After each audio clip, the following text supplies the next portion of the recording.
Hey, Hey, how are hey, you? how are you? Doing Good, great. how are you? I'm super excited that we are doing a live today.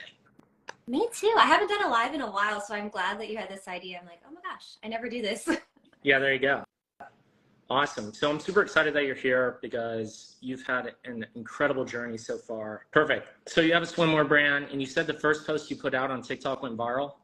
Yes, we actually had to launch early. We just hit our anniversary, our 2-year anniversary this week, and we went viral on TikTok and it just exploded. We didn't even offer international shipping at that Wow. time. Like we weren't planning on it.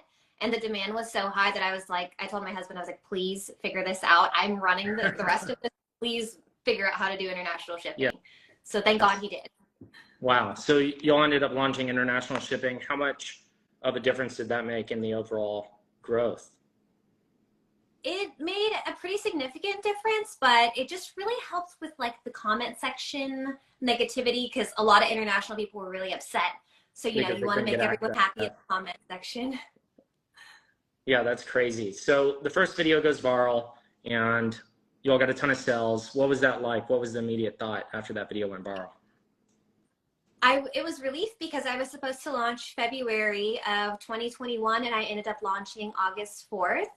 And I told my best friend who's very into intuition and everything like happening for a reason. And she was like, see? And I was like, you're right. Because if I would have launched in February, like never be discouraged from the delays, especially like production delays are very common.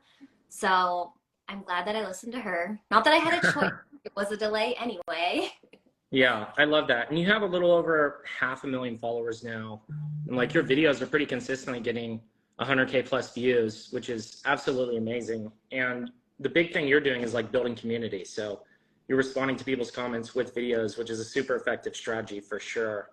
And, with all of these views and people engaging with y'all's actual profile and stuff, y'all were able to go from literally going viral the first time, getting a ton of sales, but maintaining what 100K a month now, all from TikTok. It's pretty insane. Sometimes I forget that that exists. Like we went to LA and a bunch of people knew the Suits and me at the beach, and I was shocked because I'm used to being all I do is go to my office, go to my house, or go to the lake. I don't like venture out.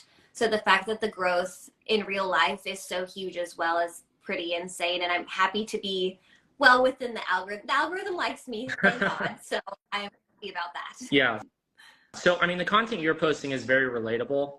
Like you're putting out, your story, which is going to resonate with a lot of individuals. A lot of people here who have businesses, if they make a founder story video and just talk about how they got started, the shortfalls that they came across, the struggle, and then just a little bit of the success story, like people don't realize that resonates with people widely. And you can get a ton of people bought into your overall company story. Absolutely. I think it originally got started with mine and my husband's love story because we have like a crazy love story, like literally rags to riches type of story. He was out of town when I first started TikTok, and that was my first viral video. It got like 30,000 views, and then I think it got to millions of views like as it grew. And so that's kind of how that started for me, like the voiceover videos. I mean, the videos for me that do the best, especially like that, take me 3 to 4 hours to make. I think most people think like you just throw it up and using the tools are important as far as like duetting and stitching and things like that. But doing the voiceover, I use an app called Video Leap, and I take 3 to 4 hours to make some of those videos and really work out like the storyline arc, which it is still my story, but creating like a good, so it's fun to watch.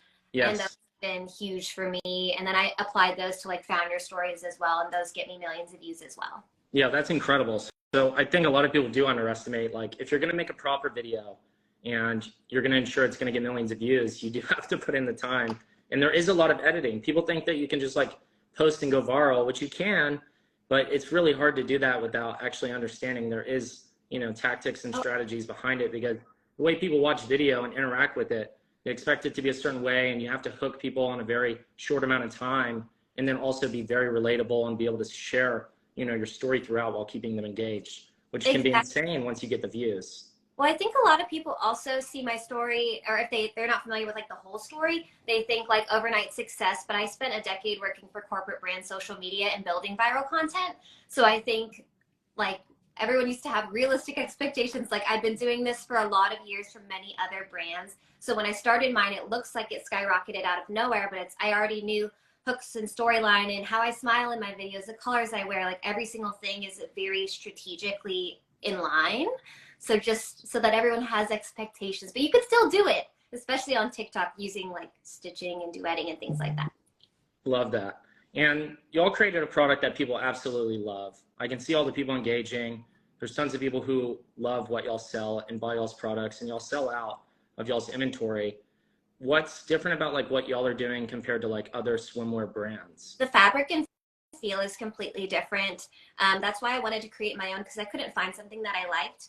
And also I found a giant hole in the market. A lot of people in fashion that are behind the scenes, like the high end, like who's who of fashion. They're disconnected. What was that?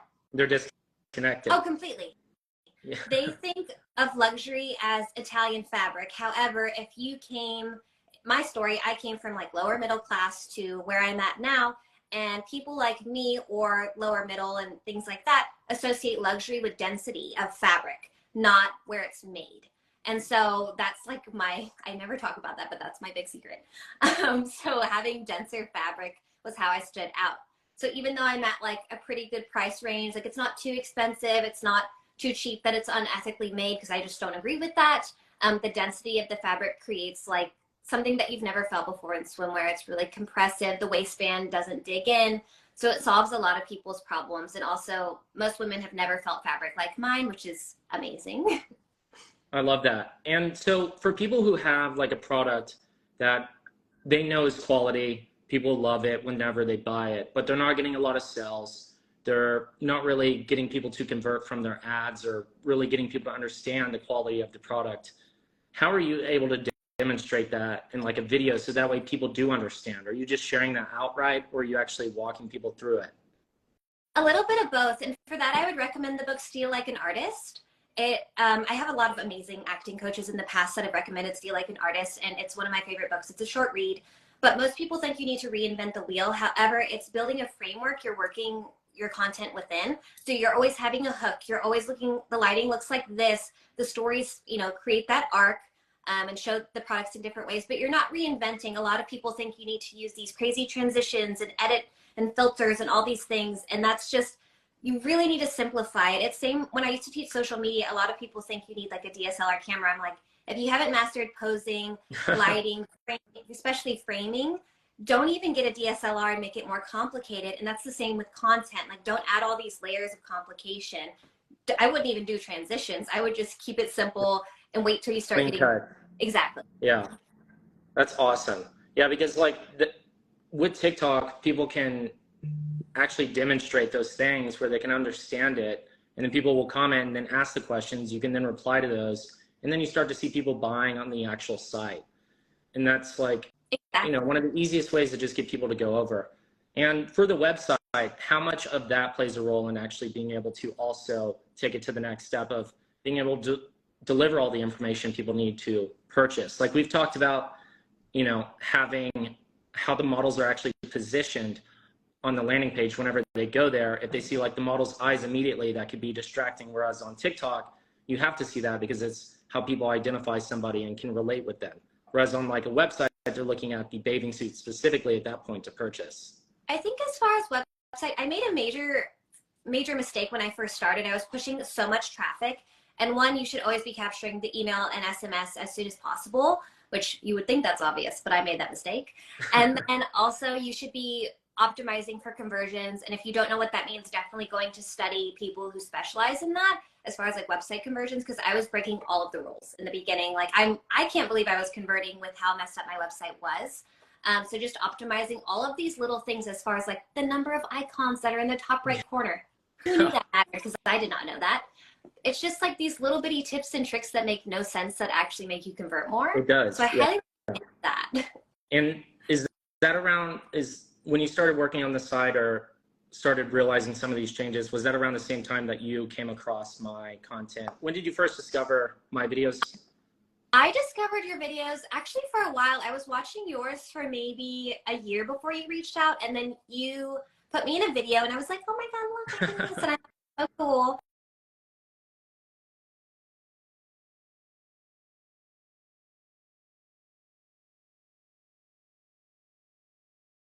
Can you hear me? Can you hear me?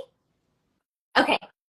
So I had a little bit of agency fear because of past agency trauma. So I was just dabbling really slowly. And then finally I reached out and I was like, you know what? And I put my husband on the call because I was like, feel are the real deal. Which And he's y'all are great. the real deal. Thank you. And I love your team, by the way. The girls, I love them so much. They're so direct and to the point. They don't waste my time because I'm so busy all the time.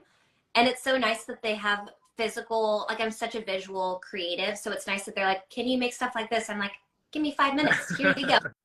Yeah, I love that. No, they're absolutely amazing. And so, I mean, we started a few months ago and like pretty quickly the results started taking off. Yes.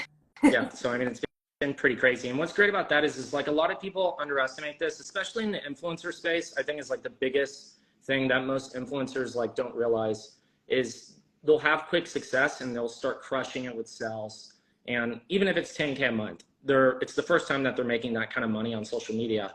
And so then they just stick to what they know, but they don't realize there's other marketing channels in the mix. And what happens is they'll start to be getting all these monthly sales and then it drops off and they lose their view volume at a certain point or they can't figure out how to get it back. And because they didn't think about implementing these other channels like Facebook ads, TikTok ads, Google ads, they're missing out on a huge piece of the pie, and then their sales are fluctuating. And so the good thing about like having multiple, platforms integrated is you're getting a lot more consistency and it's more predictable for a lot of businesses. Agreed. There's a couple other businesses that I look up to that kind of follow the same plan that we have as far as like organic growth, and then they tie in paid ads, and then they scale. And that's our goal as well, especially because we're going to become a year-round brand closer to January, February. So it's been nice to have this time. Obviously, we're swimwear right now, so we're coming to the end of summer. So it's fun to kind of test things with y'all and see what works and study the creative, which I love. Like I'm such an analytic junkie. It's fun for me. Yeah, so it's nice. It's cool because it provides the data and gives direct ROI. So it's like, oh, I know what this is making. And then you can translate that back to, your TikTok videos and say, well, we know this is working here. Maybe I should make that. Exactly. And for an agency, because like I said, I'm a little afraid of agencies in the past. I've been burned by so many. It's so nice that it's just analytic based. So I don't need y'all to I hate being sold. Like y'all don't even need to be like, oh, this. Like, no, it's in the numbers. I don't even need to have a call. You could just show me the chart, but I do like having the call. So absolutely. Yeah. Every number speaks to a story and has so much information around it and ways that you can improve upon it, which is absolutely awesome. And so when did you hit what month was a record sales month for y'all? And then what was that like compared to, say, your lowest month? So actually I have a funny story about that. But as far as our highest month, it was very random. It was just under 6 figures. And what happened was we had a pop-up shop and it got, a lot of traction. People loved the pop-up shop, and whatever inventory we had left over, because it was our first in-person event. We had no clue. We put it all up on the website the following week and it just took off. Oh, sorry. It wasn't a 6-figure. We have 6-figure months all the time. It was it was almost a 6-figure day. Okay. Sorry. It was six-figure day. Correct. Big difference. Sorry. So it just took off, and we were just like, within a couple of hours that happened. Like it was probably 4 hours, and we did just under 6 figures, and we were just like, wow. Oh my gosh, what just happened? And the company was pretty young at the time. The only reason why we haven't been able to scale is because we've had inventory issues. We've moved factories around to try to figure out the best system going forward, especially into next year to scale up.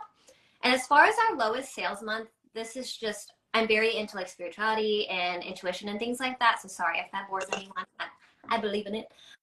Basically, I had the biggest team since launching my brand, and the team was not the right fit at the time. It only takes one person to kind of spoil the batch. Yeah. And my most trusted team member was kind of spoiling the batch. Yeah. And I was blind to it at the time because I just believe in the good of all people, apparently. Sure. And literally it was the lowest sales month. And once I cleared out the team, which was very scary at the time, sales in December of last year took off again. Wow. In December. Yeah. It wasn't even Black Friday. There wasn't crazy sales or anything. It's just proof of having the right team around you. And it was just a reflection from the universe that the team is wrong. If you continue doing this, it's hard, but you need to pull the plug and cut the cord on people who aren't in your best interest, don't have your best interest. Absolutely. That's definitely a golden nugget right there. And I think a lot of people also get the idea of like, there are a lot of businesses that have seasonality and you could assume things, but data says otherwise in a lot of cases. And like people will come up with reasons of like saying, we're not having sales for X amount of, months because of this is not our season. But I mean, like in your case, swimwear, where the least time you would ever expect to be selling swimwear is in December, but the numbers say otherwise. We've seen sales happening even in, those months, and people are always buying. They're going on holiday or traveling or just stocking up or wanting to try on different swimwear items come summer. Exactly. We've seen that as well. Like the sales don't, there's a very small dip down, but it's not anything crazy by any means. Like especially Black Friday, we do extremely well. December, we do well. Even January, we do well. So we just strategically like hold off on certain launches around certain times, because if it's very cold outside, one, I can't shoot it if it's freezing outside. So that's difficult, but we start our first launches typically at the end of January. So it's literally no break, which I don't mind. It's very slow of a divot, but since it's Christmas, I'm like, everyone go home, like have fun, fly home for a week. I'm very flexible with my team with like the structure of our days and stuff like that. I love that. And Q4 is coming up pretty soon. Summer is already starting to tail off. And so that's going to be like an insane time. And are y'all preparing strategies for what that's going to look like stock wise? What's the biggest bottleneck there? We're definitely preparing like what the launches are going to look like. But honestly, we're about to move at where I'm selling this house and I'm selling a different house I have and moving across town and getting a new office. So I don't mind just kind of hanging tight here for the next few weeks because I need to rearrange all these things. I'm going to so for me, this is the last time we're going to be a seasonal brand from my personal life as well. So I'm just rearranging all the ducks right now. My husband is also an entrepreneur, has his own company. So that's just like, there's a lot happening behind the scenes. Our assistants are like, you need a reality show. I'm like, yeah, I don't even know. Yeah, that'd be great. It's just a mess around here. So I actually kind of like that there's a little bit of a break here. Or at least a slow break. I'm trying to slow things down. But we will have our in-person event on September 2nd, which I have not yet publicly announced. So we're very excited for that before we move. Love that. And so y'all been doing amazing with y'all's brand and been putting all these pieces in place that are working out. And you're about to launch another business, or is it already live? So the luxury brand launched June 1st. But the one that you possibly know about is not coming until probably February. But we're fitting it in 2 weeks. We're fitting it in New York. And what sparks the idea? So like you have a business that's growing, and we have other brands here, like people who manage multiple stores and are growing multiple businesses. Some of them are related, some of them are not related.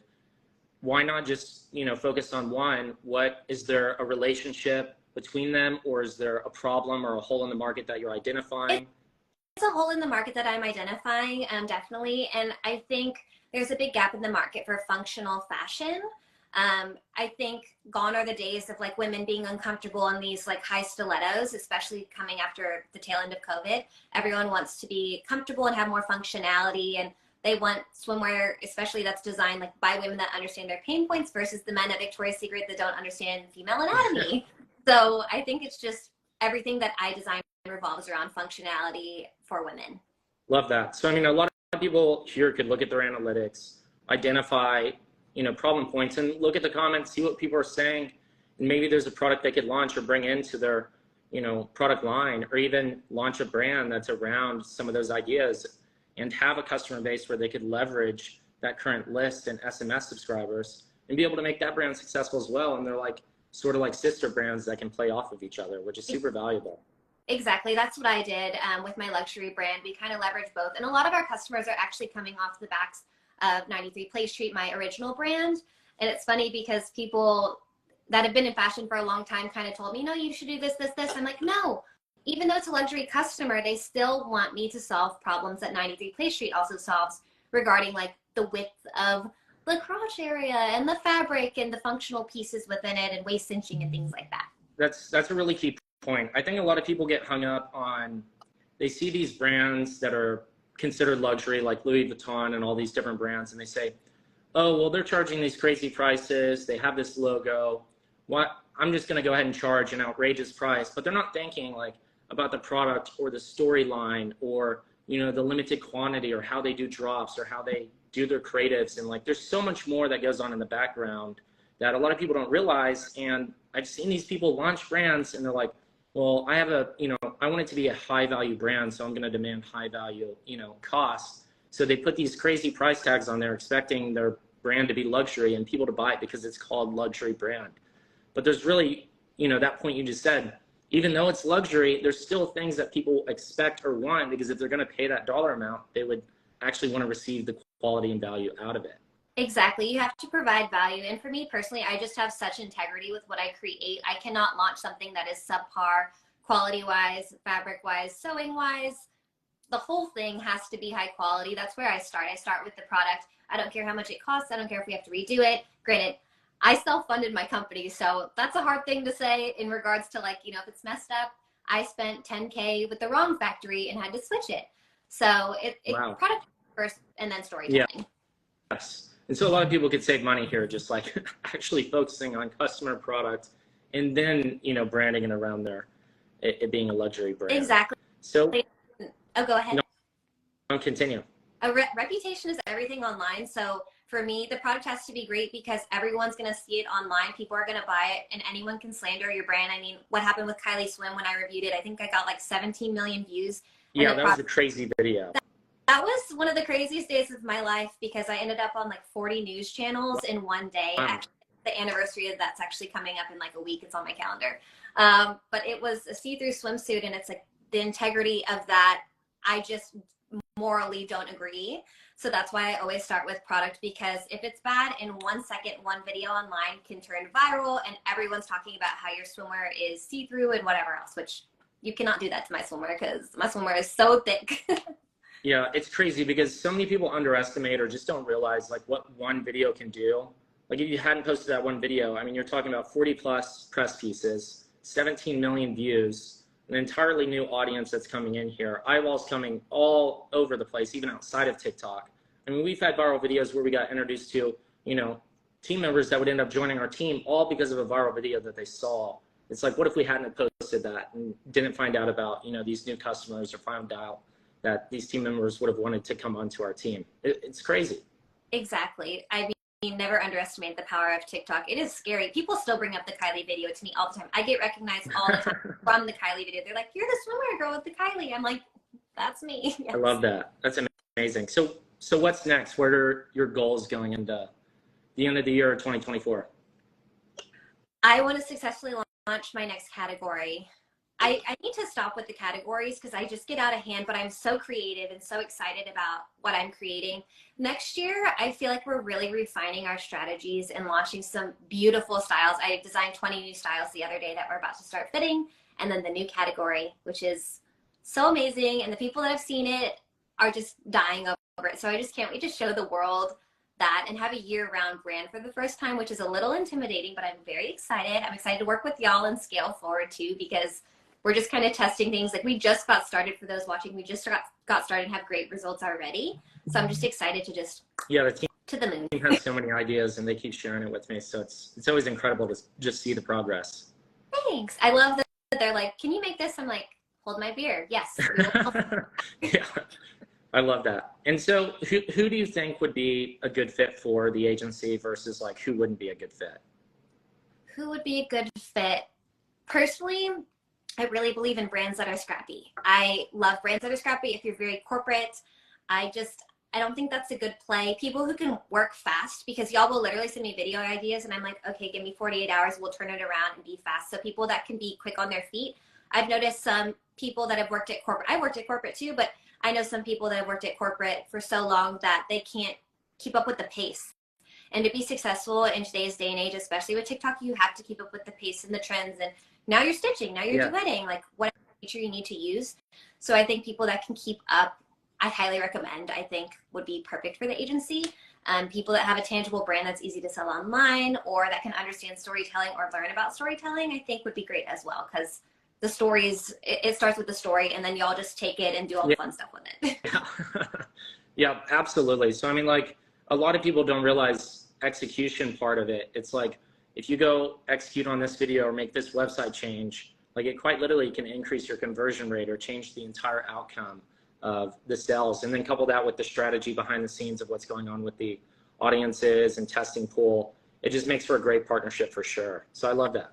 And I think most people think, like, especially new entrepreneurs, think paid ads is just going to like fix all their problems. It's like, no, you have to master storytelling is where it starts first, the first layer, and then we can work together. It's nice because it literally is 50-50. Like, y'all are taking it, exploding it, but without the content, y'all have nothing to start with. Yeah. So it's really important. Fuel on the fire for sure. Exactly. And I love that too, because a lot of people don't realize they don't have to invest a ton of money up front. Like, they can literally just start posting content on Instagram, TikTok, YouTube, Facebook, and getting feedback from people, reiterating, learning that process. It's entirely for free. It's just a time exchange. And then once something starts clicking and they've learned the strategies that are working and they start to gain that, first initial round of sales, then they can reinvest that money into the business and actually start growing from there. Exactly. Even with our content to date, we still film upstairs at my house because we found that performs best for us. We're not renting a studio. We have like 1 or 2 lights we got on Amazon. It's very scrappy. It's not like this crazy production value that people think behind the scenes. Some corporate brands I used to work for would spend $10,000, $20,000 on a photo shoot. Meanwhile, I can convert the same amount of sales with spending no money on a photo shoot. I think that's a huge valuable point. People, one, might overthink it, but there's a lot that goes into what you're doing, but it's the relatable aspect. People trust, an individual that's posting on TikTok. There's a community there. You're at your home. People find that even more relatable. And then you have professional lighting too, and then all the other stuff that goes into the story and people being able to actually love that. So it's absolutely incredible. Well, awesome. I'm super happy we got to do the live. Anything you would say to people just starting out on their business journey? Oh gosh, there's so much I could say, so much advice I have. Probably read the book, The Third Door. Okay. The Third Door is my favorite book of all time. I got it at a business conference. The author is like Alex Banyan or something like that. Amazing book. Gave it to my assistant. She read it in a day. She doesn't even like to read. And then the book, The Secret. I really believe in the law of attraction and energy and things like that, just manifesting. And it really comes down to the storyline you say in your head if you're going to be successful. If you're constantly worried and you actually are worried about like spending the money to start your company, that you're going to fail, yes, you're literally feeding your subconscious that storyline. But my storyline is like, I'm going to be the biggest swimwear brand ever. And it's been that since the beginning. I have the sticky notes on my mirror from years ago to prove it about being the biggest swimwear brand. So just be really about the storyline you tell yourself. That's absolutely amazing. Well, awesome. I'm super glad you were able to join. Thank you so much. And where can people go to check out your website, 93playstraight.com? Yes, 93 Place Street or 93rdavenue.com. They're in my bio on Instagram if you're curious. Perfect. Awesome. Well, thank you so much for joining. Bye, Jessica. Thank you. Bye. Awesome. So definitely make sure to check out her website if you haven't already. And DM me the word mentor if you're interested in joining our mentorship, or DM me the word agency if you're interested in learning more about agency service. Thank you so much for joining the live, and I'll see you on the next one.